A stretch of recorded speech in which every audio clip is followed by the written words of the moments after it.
Here's what most parents miss that make meltdowns feel like they're coming out of nowhere.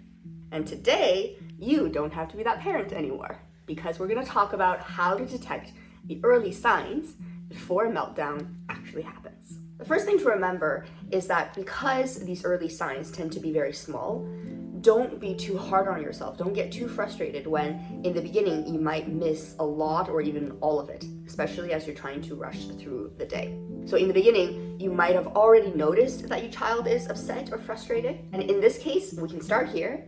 And instead of asking, oh, why are you feeling frustrated? Because that's really a difficult question to answer, even for an adult. So instead of asking that, you can say something like, it seems like you're frustrated. How does your body feel right now?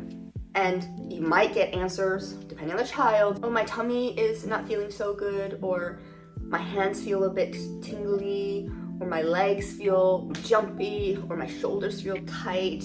Asking these questions will help a child start to observe his or her body and try to figure out, okay, where do I feel tightness? Where do I feel weirdness? And as you practice this more and more, you will see that you will be able to ask these questions early and earlier before the child actually starts to get very tense or very frustrated. And the second thing to remember is that especially in the early stages, you will need to help guide your child connecting some of the dots. Like I was saying before, when you ask questions like, oh, you seem frustrated, how do you feel? You're trying to make your child connect that dot. And so in the beginning, you might even go a step further. So by saying, for example, you seem really frustrated. Do you feel tightness in your shoulders?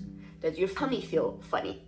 And gradually, your child will be able to identify those physical sensations and make a connection to say, oh, okay, when I feel this way, I'm about to get frustrated, or when I feel this way, I'm about to get very excited. And so don't feel like by asking your child these kind of leading questions that you're telling them how to feel. You're really trying to guide them so that they observe. They're more sensitive in observing how they're feeling and then connecting the dots as they practice, and you practicing with them more and more. The third important thing to remember is that we don't want to just talk about emotions when something is wrong. So we're only talking about frustration or anger or sadness or disappointment. We also want to talk about emotions when things are calm or happy. So take every opportunity that you can. In the car, on a walk, when your child looks like that she's feeling very calm at the moment, you can say, oh, how does your body feel right now? You seem very calm. And they might say things like, yeah, I feel very relaxed, or I don't have any sensations in my tummy, or I feel like I want to smile. Because we also want to help them both identify, observe, and have the language to talk about what calmness and happiness and just contentment feel like. And this is why that's important. Imagine when your child is about to have a meltdown.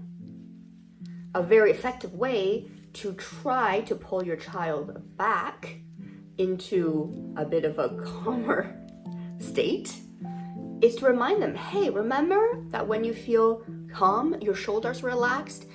Let's try to relax our shoulders. Remember when you feel calm, you breathe longer breaths? Let's try to breathe longer breaths.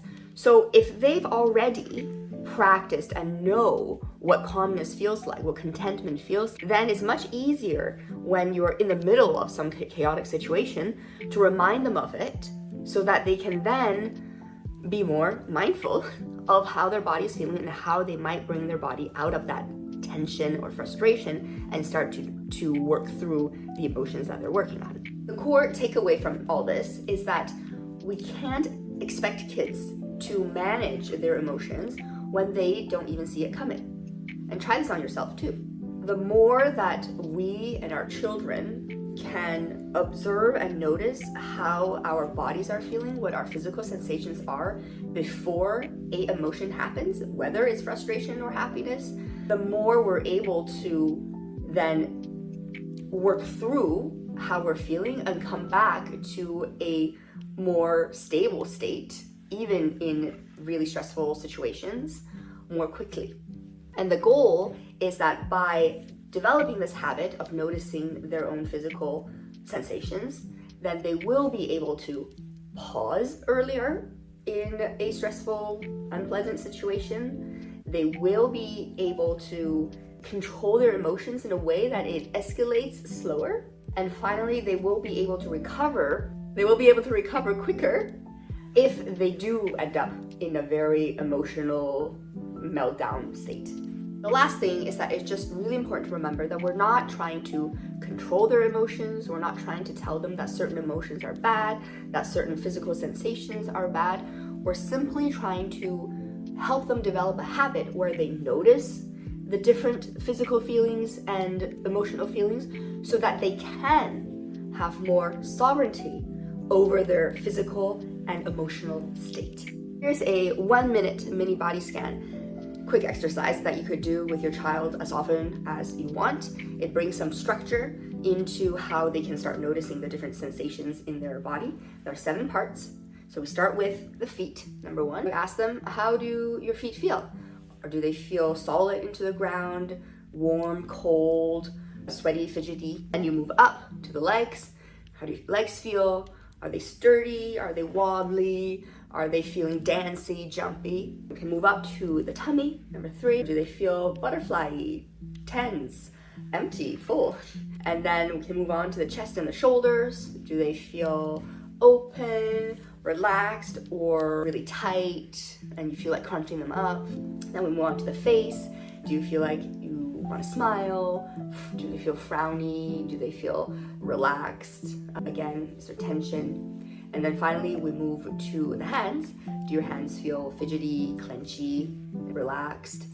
And then, so after all the physical body parts, the last part, we always want to bring them back to their breathing. Are your breaths long right now and slow, or fast and you feel out of breath?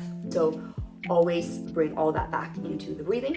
And then finally, it's important to tell them, hey, whatever your body is telling you right now, it's all just information. We want to remove judgment. We want to remove judgment. Oh, if I'm feeling wobbly because I'm feeling scared, that's a bad thing. No, it's not a bad thing. It's the feeling that you're having right now. And right now we're focusing on what your body is telling you. So information, right? We're observing to understand ourselves. This is information. This is not judging. We're not saying, oh, you're always too scared. You're always too... This is not judgment. This is just gathering information and helping your child notice the signals so that they can gather the information about themselves. You will see as you practice this more and more, as this becomes second nature and a habit for your children, for yourself, your home and your connection with your children will become a lot more peaceful and a lot more stable. Just practice. In the beginning, it will feel a bit awkward and it will feel unnatural and maybe even frustrating if you don't get it in the beginning. But just keep on doing it. You will see it will change things dramatically. Let me know in a little while whether this technique and this habit building has helped you. I would love to hear your story. I am Joanna, co-founder and CEO of Bright by Design and children's author of The Force for Good Mysteries. I will see you next time, and remember to read our blog if you want a more detailed explanation of today's video.